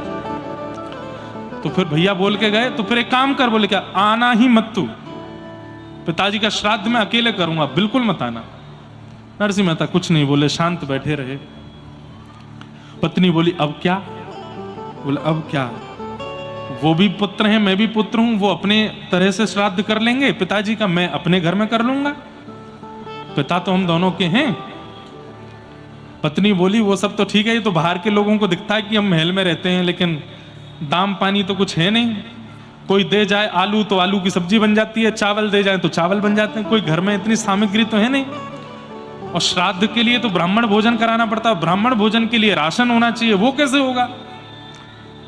तो नरसिंह मेहता बोले पास में एक सेठ जी हैं, वो मेरा कीर्तन बहुत पसंद करते हैं, उनसे उधार मांग लाऊंगा और धीरे धीरे चुकाते रहेंगे उनका, कल पिताजी श्राद्ध कर देंगे। बोले ठीक है। पत्नी बोली जाते जाते ब्राह्मणों को निमंत्रण तो दे जाना। बोले ठीक है। अब नरसिंह मेहता गए ब्राह्मणों के पास, तो ब्राह्मणों से जाके बोले, तो ब्राह्मण बोले तुमको तो हमने वंश से निकाल दिया, अब तुम्हारे यहाँ श्राद्ध खाने कोई नहीं आएगा। तो नरसिंह मेहता चरणों में गिर गए, बोले मेरे यहाँ कभी मत आइएगा, पर मेरे पिताजी का श्राद्ध है इसलिए आ जाना। तो आधे ब्राह्मण बोले हम तो तुम्हारे भैया के यहाँ न्योते पर जाएंगे, तुम्हारे यहाँ नहीं आ पाएंगे। आधे बोले हम आ जाएंगे, लेकिन हम सबको बुलाना पड़ेगा। कितने हैं? 2-2.5 हजार हैं। नरसिंह मेहता बोले इतनी व्यवस्था कहां से करूंगा मैं? बोले नहीं नहीं, हम 2-2.5 हजार ही आएंगे। तो नरसिंह मेहता बोले ठीक है आप आ जाना, मैं कुछ ना कुछ व्यवस्था कर लूंगा, सेठ जी से ज्यादा पैसा मांग लेंगे। 2-2.5 हजार ब्राह्मणों को न्योता दे दिया और नरसिंह मेहता पहुंचे सेठ जी के पास। सेठ जी बड़े प्रसन्न, अरे आओ आओ, आपका कीर्तन मुझे बहुत अच्छा लगता है, आप जब कीर्तन करते हैं तो मैं मेरे नेत्रों से आंसू नहीं रुकते। कई सेठ बड़े उदार मना होते हैं, सत्संग प्रेमी होते हैं। सेठ जी बोले कहिए कैसे आए? बोले कल मेरे पिताजी का श्राद्ध है, आप थोड़ी सी सेवा उधार में दे दीजिए, मैं भरता रहूंगा धीरे धीरे। सेठ जी बोले कितना चाहिए? तो उस समय जितना भी रकम हो मांगी उन्होंने, सेठ जी ने दुगनी दे दी। बोले रख लीजिए। बोले नहीं इतनी मत दीजिए, मैं कैसे चुकाऊंगा? बोले आपको अभी चुकाना है। बोले अभी कैसे चुकाऊंगा? बोले बस यहाँ बैठ के कीर्तन सुना दीजिए मुझे, मैं कीर्तन सुन के प्रसन्न हो जाऊंगा, फिर ये लौटाने की जरूरत नहीं है, आप तो इसके बदले कीर्तन सुना जाओ। तो नरसिंह मेहता बोले ठीक है मैं कीर्तन सुना देता हूं। और नरसिंह मेहता गाने लगे, लेकिन नरसिंह मेहता का कोई समय नहीं होता था, नेत्र बंद करके गाना प्रारंभ करते थे और गाते गाते गाते गाते गाते कितने घंटे निकल गए कुछ पता नहीं। और सुनने वाले भी ऐसे ही होते थे। नरसिंह मेहता गाने लगे और सेठ जी भी आंख बंद करके सुन रहे हैं। गाते गाते पूरी रात निकल गई, दिन हो गया और दिन भी निकलने लगा। रुक्मणी जी थोड़ी देर द्वारिका संभालो, मैं अभी आता हूं। कहां गए? तुरंत महाराज ऊंची धोती पहन के स्वाफा बांध करके बिल्कुल नरसिंह मेहता जैसा स्वरूप धारण करके द्वारिकाधीश जूनागढ़ पहुंच गए और नरसिंह मेहता का रूप धारण करके सब्जी मंडी से सब्जियां आदि लेकर के घर पहुंचे। पत्नी ने आते, अरे कहाँ रह गए थे, मैं कब से? अरे देवी मैं क्या बताऊं, बस अब बाद में बताऊंगा सब बात, मैं लाया हूं सब्जी आदि सब लगाओ सेवा में, ब्राह्मण देवता सब आ रहे होंगे। 16 सूरदासों को लगाया सब्जी काटने पे, उनकी आंख ही नहीं है। ठाकुर जी ने धीमे धीमे अपने कहीं ना किसी को उंगली छुपा दी, किसी को कुछ छुपा दिया। उनको वैसे दुनिया नहीं दिख रही है, लेकिन सब्जी बढ़िया दिख रही है, सब काट रहे हैं, एक संग लग रहे हैं। और महाराज नरसिंह मेहता जी की पत्नी कह रही है आज इन लोगों को क्या हो गया, ये एक साथ सब सब्जियां काट रहे हैं, सब्जियां अमनियां कर रहे हैं। और वैसे काटना शब्द रसोई में प्रयोग नहीं करते, ठाकुर जी के में अमनिया, सब्जी अमनियां कर रहे हैं। और महाराज ठाकुर जी सिर पर बांध के स्वापी और कढ़ाई लेकर के छौंक लगा रहे हैं, हाथ में लेकर के बढ़िया चला रहे हैं। पत्नी से कह रहे हैं जल्दी जल्दी रोटी बनाओ और पूड़ी बनाओ। वो सेक सेक करके पूड़ियां दे रही है। ठाकुर जी एक तरफ सब्जी बना रहे हैं, दूसरी तरफ छन्नी से निकालते हैं, पूड़ियां निकाल निकाल के धरते हैं। बीच बीच में पसीना पहुंचते हैं। बोले आए तो नहीं ब्राह्मण? बोले आ रहे हैं। सौभाग्यशाली नरसिंह मेहता पिता के श्राद्ध में ठाकुर जी भोग बना रहे हैं, ठाकुर जी प्रसादी बना रहे हैं। और नरसिंह मेहता का मामूल वहां पे कीर्तन कर रहा है सेठ जी के यहाँ बैठ के। सेठ जी भी रो रहे हैं, नरसिंह मेहता भी रो रहे हैं। 12 घंटे से अधिक हो गए कीर्तन करते करते, और ठाकुर जी यहाँ सेवा कर रहे हैं। इतने में ही महाराज वो 2-2.5 हजार ब्राह्मण चिड़े तो बैठे थे नरसिंह मेहता से, तो थे तो वो 2-2.5 हजार, लेकिन उन्होंने नरसिंह मेहता का अपमान करने के लिए अपने रिश्तेदार नातेदार और बुला लिए, तो वो हो गए थे 3-4 हजार। सबरे आए, और आए इसी भाव से थे कि ये खिला नहीं पाएगा तो इसका अपमान करके जाएंगे हम। सब लोग आ गए। ठाकुर जी ने जैसे ही आते देखे पत्नी से, अरे जाओ जाओ जाओ, सबके चरण धो करके सबका स्वागत करना है। एक एक ब्राह्मण का चरण धो रहे हैं ठाकुर जी अपने हाथ से। और भाग्यशाली तो नरसिंह मेहता की पत्नी है जो आज भगवान के बाम अंग में खड़ी है। और जैसे एक पत्नी पति के साथ सारे कार्यों में हाथ बटाती है, ऐसे पति के रूप में साक्षात ठाकुर जी के संग हाथ बटा रही है। एक एक ब्राह्मण का स्वागत किया, सबको चौकी पर बैठाया, सबके लिए पत्तल ठाकुर जी परोस रहे हैं, अपने हाथ से लेकर के सब्जी प्रसाद लेकर के आमे, खीर प्रसाद लेकर के आमे, पूड़ी प्रसाद लेके आमे, सबको पवा रहे हैं। ब्राह्मण बोले प्रसादी तो इसने बना दी, लेकिन दक्षिणा क्या देगा? ये 3-4 हजार आए हैं हम, और जैसी दक्षिणा नहीं दे पाएगा फिर इसका अपमान करेंगे हम। ब्राह्मणों ने सबने इशारे में कर लिया, भाई 4 पूड़ी की जगह हो 8 खाना, इसका भंडार खत्म करना है हमें, ताकि कैसे भी इसका अपमान करें। वो अपमान करने ही आए थे। लेकिन ठाकुर जी जब साक्षात जहां अन्नपूर्णा बैठ जाती है वहां अन्न नहीं घटता, अन्नपूर्णा के पति बैठ जाएं वहां अन्न कैसे घट सकता है? अब तो महाराज पूड़ी पे पूड़ी आती जा रही हैं, सब्जियां बन रही हैं, खीर बन रही हैं, और चकाचक पा रहे हैं सब ब्राह्मण। अब तो स्थिति हो गई, एक दूसरे को देखें, बोले 8 की जगह 10 खा गए, पर ये तो लाए जा रहा है, खत्म ही नहीं हो रहा है, क्या करें? बोले कोई बात नहीं, भोजन विश्राम करो, दक्षिणा की बारी है। दक्षिणा नहीं दे पाएगा। अरे 4 हजार हैं हम, कहां से देगा दक्षिणा? पत्नी भीतर ले गई ठाकुर जी को। नरसिंह मेहता है वो तो, सुनो भोजन तो पवा दिया, दक्षिणा के बिना तो भोजन होता नहीं। दक्षिणा? बोले अरे सेठ जी ने बहुत दक्षिणा दी है मुझको। बोले कहाँ है? बोले वो रखी। तो महाराज जितने ब्राह्मण आए थे सबके लिए पोटलियां बनी थी, और प्रत्येक पोटली में 12-12 सोने की मोहर। खोल करके पत्नी को दिखाया, बोले देखो इतना सोना, ये ले तो आए, चुकाओगे कैसे? बोले करेंगे कुछ ना कुछ, द्वारिकाधीश सब मंगल करेंगे, तुम काय को चिंता करती हो, चलो। अब तो महाराज जामे, एक एक ब्राह्मण को धोती कपड़ा और ऊपर वो पोटली रखें।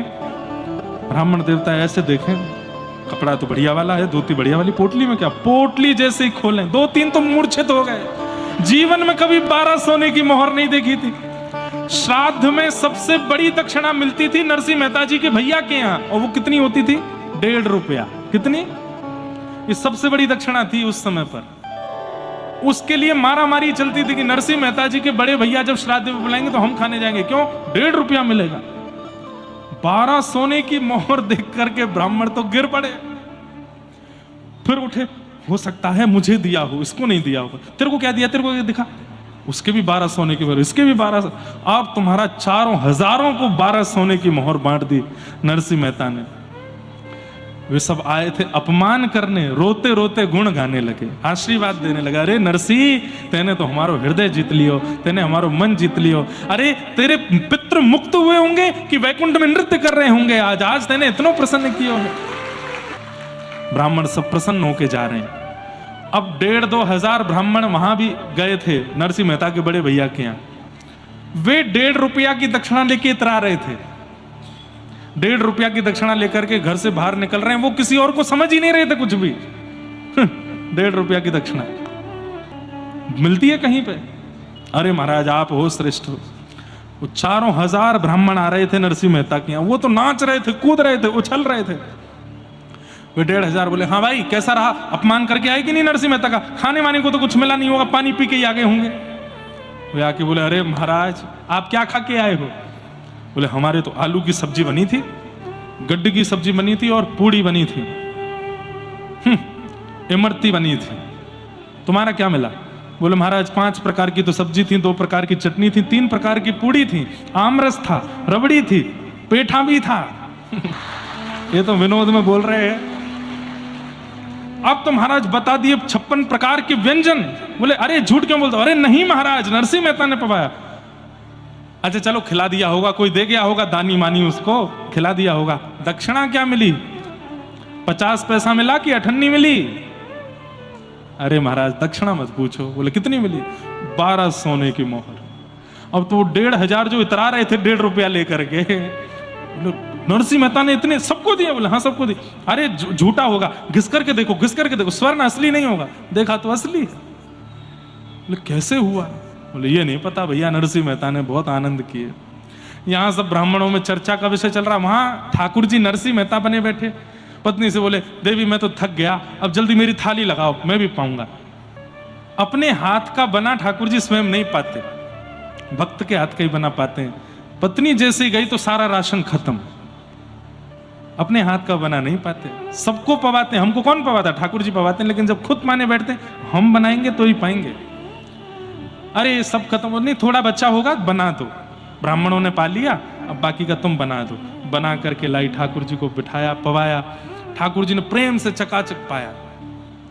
प्रसाद पाने के बाद पत्नी का स्वरूप है कि वो पति की थाली में ही पाती है। तो नरसिंह मेहता को बोली, पूरा नहीं छोड़ी, थोड़ा छोड़ दीजिए, मैं भी तो पाऊंगी। हाँ तुम पा लेना। और नरसिंह जी बोले, ठाकुर जी चलो देवी तुम पाओ, मैं स्नान करके आता हूँ, हाँ संध्या वंदन करके आता हूँ, अभी आता हूँ। उठ के गए ठाकुर जी सीधे द्वारिका, और द्वारिकाधीश जाकर के वहीं खड़े हो गए। अब ठाकुर जी बोले, नरसिंह कहाँ है? आंख बंद करके देखा तो नरसिंह जी अभी भी करताल लिए गा रहे, कीर्तन चल रहा है। सेठ जी रो रहे हैं सामने, नरसिंह मेहता। भगवान बोले, इसका क्या करूं मैं? ठाकुर जी ने तुरंत चुटकी बजाई, नरसिंह मेहता के हृदय से कीर्तन अंतर ध्यान हुआ। अचानक आंख खुली, देखा तो सामने सेठ जी रो रहे हैं। सेठ जी कितनी देर हो गई हमको कीर्तन किए? बोले, पता नहीं, मैं तो भाव निमग्न था। किसी से पूछा? बोले अभी 18 घंटे हो गए लगभग। हैं? बोले कल शाम को शुरू किया है, आज दोपहर हो गई, शाम होने वाली है। नरसिंह मेहता बोले, सेठ जी मेरी पत्नी की तो हालत खराब कर दी होगी, वहां 1,500-2 हजार ब्राह्मण पहुंच गए होंगे कुछ खाने को, मैं क्यों बैठ गया कीर्तन में? अरे राम राम, अब क्या होगा? हे द्वारिकाधीश रक्षा करना, हे मेरे श्याम सुंदर बचाना, हे रणछोड़ राय मेरी रक्षा करना। नरसिंह मेहता दौड़े, वो कुछ 100-200 उधार लिए थे सेठ जी से, उनको दबाए, दौड़े घर पर। बोले सब्जी मंडी बाद में जाऊंगा, पहले घर देख लूं वहां सब ठीक तो है, कहीं मेरा घर तोड़ ताड़ तो नहीं दिया, पत्नी को कहीं गाली गलौज करके कुछ उठ पटांग करके तो नहीं गए होंगे ब्राह्मण। घर पर जाकर के देखा तो क्या पाया? आंगन में भैया नरसिंह मेहता जी की पत्नी बैठ करके प्रसाद पा रही है। नरसिंह मेहता आए, देवी खाते खाते, क्या कर रही हो? बोले, क्या कर रही हूं? प्रसाद पा रही हूं। क्यों? बोले, क्यों पाते हैं प्रसाद? खुद ने पा लिया, ब्राह्मणों को पवा दिया, मुझसे पूछ रहे क्यों पा रही हो? मैंने कब पाया? ब्राह्मणों ने कब पाया? अब नरसिंह मेहता जी की पत्नी बोली, क्या हो गया है? स्नान करने के बाद कहीं याददाश्त चली गई है क्या? ऐसी क्या बातें कर रहे हो? नरसिंह मेहता दौड़ करके आए, देवी सही सही बताओ, मैं तो 18 घंटे बाद आया हूं, ये कैसे? सब ठीक? ब्राह्मण आए थे क्या? ये क्या हुआ यहाँ पर? पूरा वृत्तांत बताया तो पत्नी बोली, आप नहीं थे यहाँ पे? बोले, मैं तो 18 घंटे बाद आया हूं। सेठ जी के यहाँ ऐसा निमग्न हो गए कीर्तन करने में, रोते रहे और रात दिन निकल गए। पत्नी बोली, ब्राह्मण भोजन हो गए, 4000 ब्राह्मण आए थे, आपने स्वयं भीतर जाकर के सामग्रियां सिद्ध की थी, और तो आश्चर्य की बात 16 सूरदास अमनिया कर रहे थे। आपने सारे ब्राह्मणों को पवाई, 4 प्रकार की सब्जी, 2 प्रकार की पूड़ी आदि आदि सब बनी थी। 12 सोने की मोहर और सुंदर वस्त्र आदि। आपने ही तो कहा था कि सेठ जी ने इतना दान दिया है, सबको बांटा। नरसिंह मेहता सिर पकड़ करके बैठ गए, रोए सो रोए, मैं नहीं था। क्या ये सच में हुआ है? बोले, हाँ हुआ है। 16 सूरदासों ने भी आकर के बताया, बोले आप ही तो थे, सब करा रहे थे। नरसिंह मेहता पत्नी का हाथ पकड़ करके बोले, द्वारिकाधीश आए थे, मेरे रणछोड़ राय आए थे, मेरे नाथ आए थे, मैं नहीं था उस रूप में। नरसिंह मेहता तो रोए सो रोए, पत्नी की हालत और ज्यादा। मेरा हाथ पकड़ करके एक गृहिणी के भाव से दक्षिणा दे रहे थे, मेरे 7 ब्राह्मणों के चरणों में प्रणाम कर रहे थे, मुझे क्या पता था कि वे परमात्मा है। नरसिंह मेहता बोले कहां बैठे थे? बोले यहीं बैठे थे। उस स्थान को प्रणाम करने लगे। क्या पाए थे? बोले इसी थाली में पाए थे। बोले थोड़ा मुझे भी दे दो ना, द्वारिकाधीश का प्रसाद है। पत्नी ने उनको भी दिया। और क्या क्या किया, वो सारी सामग्रियां देख करके नरसिंह मेहता खूब रोए। आज भी इस ब्रजमंडल में कई बार ठाकुर जी कितने भक्तों पर कृपा करने आज भी आते हैं और उस कृपा का अनुभव होता है। तो भगवान को बुलाता कौन है? नाम। ठाकुर जी का ही नाम उनको बुलाता है, इसलिए नाम ठाकुर जी से भी ज्यादा श्रेष्ठ है। परम सत्य भगवान के नाम को हम प्रणाम करते हैं। सब लोग ध्यान से सुनिए, थोड़ी देर विराज। पीछे जो खड़े हो गए बैठ जाओ। विषय, अधिकारी, संबंध और प्रयोजन अभी ले लेंगे, विराज जाओ।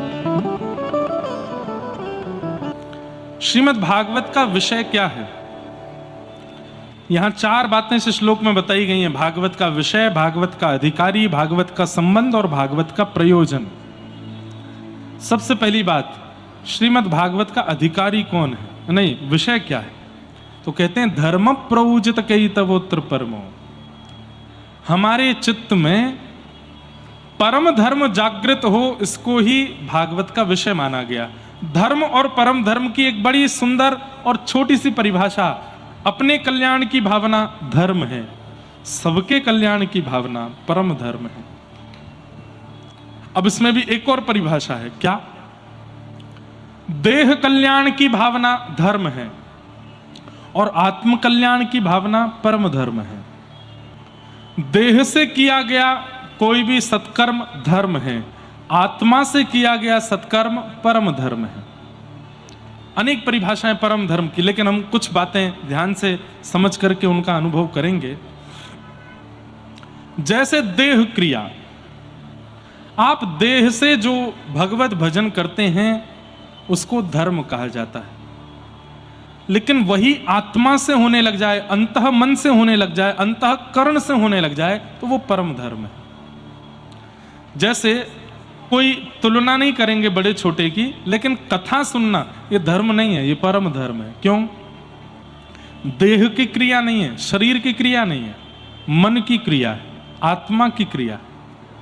कथा सुनकर के आत्मा पवित्र हो रही है, बुद्धि पवित्र हो रही है, मन पवित्र हो रहा है, इसलिए परम धर्म है। ऐसे परम धर्म करने की अतिशय इच्छा प्रकट होने लग जाए, समझो यही भागवत का विषय है। कथा सुनने वाले व्यक्ति के परम धर्म की इच्छा प्रकट होती। धर्म प्रयोजित कई तवोत्र परमो, परम धर्म। परम धर्म का एक स्वरूप और है। मुझे बद्रीनाथ जाना है, मुझे केदारनाथ जाना है, मुझे गंगोत्री जाना है, मुझे यमुनोत्री, जगन्नाथपुरी नहीं जाऊंगा तो मैं ऐसा हो जाएगा। देह को पहुंचाने की भावना। और एक होती है कि नेत्र बंद करके आगरा में बैठे बैठे ही बद्रीनाथ, यहीं से केदारनाथ, यहीं से गंगोत्री, यहीं से यमुनोत्री, यहीं से जगन्नाथ, यहीं से द्वारिका। अपना मन इतना प्रगाढ़ हो चुका है कि हम मन से पहुंच जाते हैं। आप कहेंगे महाराज जी ये संभव तो नहीं है। होता है, होता है। आज भी कई आचार्य मन से भ्रमण करते हैं। नाभाजी जिन्होंने भक्तमाल की रचना की, उनके गुरुदेव श्री अग्रदास जी महाराज, ध्यान से सुनना। अग्रदास जी ध्यानस्थ बैठे थे और श्री नाभाजी दूर खड़े होकर के अपने गुरुदेव को पंखा कर रहे थे। तो अग्रदास जी से एक व्यक्ति, एक बहुत बड़े सेठ ने दीक्षा ली थी। वो सेठ विदेशों से माल लाना ले जाना करता था बड़ी बड़ी नावों में। ध्यान से सुनिएगा। तो श्री अग्रदास जी महाराज नेत्र बंद करके राघव जी और सिया जी का स्मरण मन में कर रहे थे और नाभा जी बाहर खड़े होकर के पंखा कर रहे थे।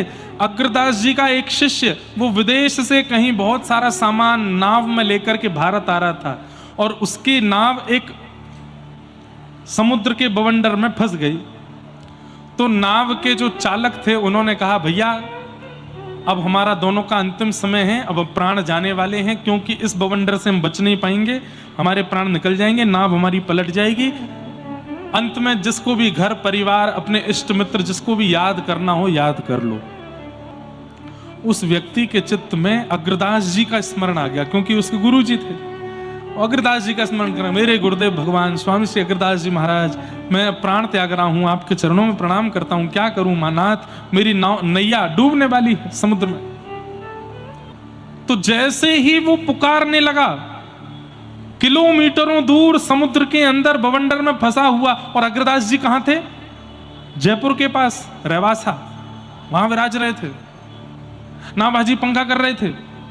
तो श्री अग्रदास जी के भ्रकुटी ऐसे होने लगी, और ध्यान में बैठे बैठे अग्रदास जी मन में विचार करने लगे, अरे ये कौन पुकार रहा है, मेरा कौन स्मरण कर रहा है। तो इतने में बाहर खड़े बैठे हुए पंखा जल रहे नाभाजी ने कहा कि गुरुदेव की माथा सुकुड़ क्यों रहा है। आपने तुरंत नेत्र बंद करके उनके भाव में प्रवेश किया। तो भाव में प्रवेश करके देखा कि कोई शिष्य दूर से पुकार रहा है। नाभाजी ने देखा कौन सा शिष्य पुकार रहा है, दौड़ करके उस शिष्य के पास गए तो देखा कि वो नाव में बवंडर में फंस रहा है। तो आप हाथ में पंखा लेकर के गुरुदेव को कर रहे थे, आपने जोर जोर से उस नाव की ओर करना प्रारंभ किया, और उस शिष्य की नाव बवंडर से बच के बाहर आ गई। बड़ी विचित्र कथा है। फंसी नाव किसी की, पुकारा गुरुदेव को, निकाला दूसरे शिष्य ने। बिना शरीर की क्रिया किए मन से सारी क्रिया हो गई। इसी को परम धर्म कहते हैं। और कथा सुनने वाला, आध्यात्म मार्ग में रहने वाला, गुरुजनों की सन्निधि में रहने वाला, खूब जप तप नियम करने वाला, धीरे धीरे धीरे धीरे धीरे ऐसा हो जाता है कि वो शरीर से फिर क्रिया नहीं करता, वो मन से क्रियाएं कर लेता है। आप कहोगे महाराज जी हम भी ऐसे घूम सकते हैं? नहीं, घूमने के लिए प्रयोग नहीं करोगे। फिर प्रयोग किसके लिए करोगे? आगरा में बैठे बैठे आंख बंद करके और बता दोगे कि श्री राधा रमण जी ने आज कैसी पोशाक पहनी है। आज नीली पोशाक पहनी है, सिर पर टेढ़ी पाग पहनी है, पाग में सुंदर मोती लगे हैं, पैरों में सुंदर ऐसे घुंघरू पहने हैं, आहा ऐसे कटाक्ष नेत्र हैं, ऐसी मधुर मुस्कान है। कहां तक कहें ये भी बता दोगे। ठाकुर जी ने खसका इत्र लगाया है, बड़ी सुंदर सुगंधी आ रही है। मन से पहुंच जाओगे। आज भी ऐसे महापुरुष हैं, नाम नहीं बोलूंगा नहीं तो भीड़ लग जाएगी वहां पे। आज भी ऐसे महापुरुष हैं जो अपनी मानसी में जाते हैं, और मानसी में जाते ही उनको अनुभव होने लगता है ठाकुर जी की मधुर भाव का। वृंदावन के एक महापुरुष, उनका नित्य नियम है, शाम 6:30 7 बजे के बीच में वो मानसी में जाते हैं। चाहे दुनिया में कुछ हो जाए, उतनी देर वो आंख बंद कर ही लेते हैं, और नेत्र बंद करके अपने मन में सुंदर निकुंज में श्री प्रिया प्रियतम के साथ लीला करते। 1 घंटे तक उनके तन को कोई छेड़ नहीं सकता। कई बार देखा गया कि भयंकर गर्मी में उनको सौ लुलानी पड़ती है, क्योंकि मानसी में वो किसी शिशिर ऋतु का स्मरण कर रहे थे। कई बार भयंकर सर्दी में उनको पसीने आ जाते हैं, क्योंकि मानसी में वो ग्रीष्म ऋतु का स्मरण कर लेते हैं। उन पर बाह्य प्रभाव नहीं होता, और इस प्रभाव की प्रथम सीढ़ी प्रारंभ होती है भागवत जी से। यही परम धर्म है। अपने देह से उठकर के मन बुद्धि से आप भगवत स्मरण करने लग जाओ। एक नियम तो हम आपको बता सकते हैं, करो तो शुद्ध आसन पर बैठ करके स्नान ध्यान करके नेत्र बंद करो। बढ़िया ऋतु के अनुसार जो इत्र हो उसको अपने अंग पर लगा लो ठाकुर जी को पधराने के बाद, और नेत्र बंद करके मानसी में एक निकुंज बनाओ। जैसे अपने घर का मंदिर होता है, मंदिर को सब सजाते हैं, ऐसे हृदय में भी एक निकुंज, एक कुंज बनाओ। अपने मन के मुताबिक वहां पहाड़ हैं, अपने मन की जैसी वहां एक नदी बहती है, अपने मन के जैसा वहां घर है, मन के जैसी रेत है, मन की जैसी घास है, मन के जैसे सूर्य है, सूर्य की ताप है। सब कुछ अपने मन के मुताबिक हृदय में बनाओ, और उस हृदय में आप रहो। चाहे स्त्री हो चाहे पुरुष हो, सब गोपी भाव से रहो उस मन के निकुंज में। और वहां नित्य क्या देखो कि श्री प्रिया प्रियतम गले में गलवैया दिए आपके मन के निकुंज में चल करके आ रहे हैं। आपने एक सुंदर सेज बनाई है, उस पर बैठे हैं। आपने कोई सामग्री बनाई है, उसको पा रहे हैं। आप गा रहे हो, वे नाच रहे हैं। कभी वे गा रहे हैं, आप नाच रहे हो। वे क्रीड़ा कर रहे हैं, खेल कर रहे हैं, और आप उनके साथ खेल रहे हो। ऐसा चिंतन करने लग जाओ। करते करते हर दिन एक नवीन चिंतन करो। हाँ, निकुंज वैसी रहनी चाहिए, नदी वैसी रहनी चाहिए, पहाड़ घर वृक्ष आदि जो मन के हैं वो वैसे ही रहने चाहिए। बस नित्य ठाकुर जी की पोशाक बदले और लीला बदले और प्रसाद बदले। अगर किसी ने ये मानसिक चिंतन प्रगाढ़ कर लिया ना, महीना 2 महीना 6 महीना साल भर बाद ऐसी स्थिति हो जाएगी, वो अपने हृदय निकुंज में श्यामा श्याम को जैसा देखेगा, और यदि वो किसी को बता देगा और वो व्यक्ति वृंदावन जाकर के अगर ठाकुर जी का दर्शन करेगा तो वहां ठाकुर जी वैसे ही होंगे जैसा उसने बताया। दुनिया से पहले उसको दर्शन हो जाएगा चित्त में। ये मानसिक का रूप है। पर इसके लिए करना क्या पड़ेगा? सबसे पहला अन्न की शुद्धि, शुद्ध अन्न खाना पड़ेगा। दूसरा जल की शुद्धि। तीसरा व्यवहार की शुद्धि, किसी से गलत नहीं, कुछ लेना ना देना, मगन रहना, शांत रहते हैं, एकांत में रहते हैं, चिंतन में रहते हैं।